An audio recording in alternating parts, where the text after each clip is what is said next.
is for one of these ridiculous storms to pop up over the lake where you're having fun, or even the fireworks shows. I think a lot of folks a little stressed about that. And luckily, the storm that we were talking about it earlier has really fallen apart in Oconee County. We're still seeing some heavy downpours, but no longer severe. We do have a spot of heavier rain up toward Transylvania County, trying to make its way into Henderson County. But Oconee County, some heavier downpours over toward Westminster, and then in the northern part of the county as well. And you can see there, this not moving a whole lot, might end up impacting you around Walhalla, but Salem, you've got a pretty good downpour there.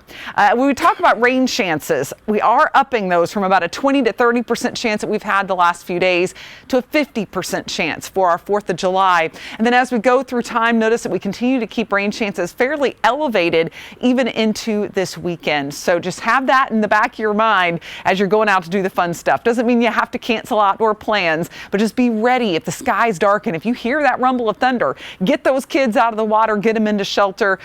I don't care about the rule about the flashes of lightning, hearing the thunder, counting the seconds. Don't do that. If you hear thunder, clear it. Do not be out in that. That's how people can really get hurt. We're going to get to 93 tomorrow. Storms developing after about 3 p.m. So really your morning hours and early afternoon will be the best for boating, for getting the kids outside. Tomorrow we're going to be getting back into the low 90s, but with that humidity, it's going to feel a lot hotter outside. In fact, here's what it's going to feel like during the 3 o'clock hour. Around 107 in Lawrence, 108 for Greenwood. So farther south you go, the worse it'll feel. And then along the 85 corridor, near 100-degree feels temperatures, which is basically the heat index, and then upper 80s expected around the Asheville area. So this was a tough one to rate on the sky meter for our 4th of July. I'm giving it a passing grade at a 7, since we expect the heat this time of year, but unfortunately we've got the pop-up storms that will be coming in during the afternoon, but luckily no washouts. We do have a severe weather threat, but the better threat's going to be towards Charlotte, Raleigh, and Columbia.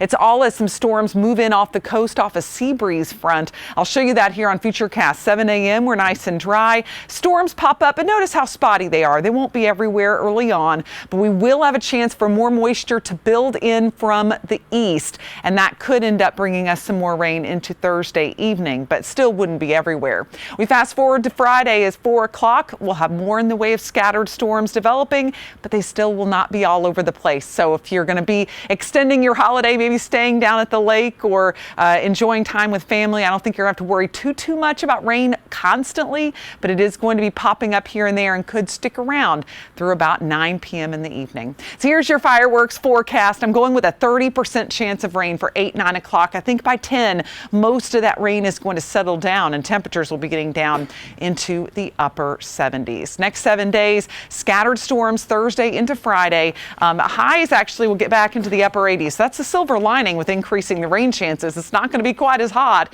but it will be very humid outside. And then low 90s heading into early next week with continued rain chances, but it does look like by Wednesday we should be looking at a drier stretch starting. Of course,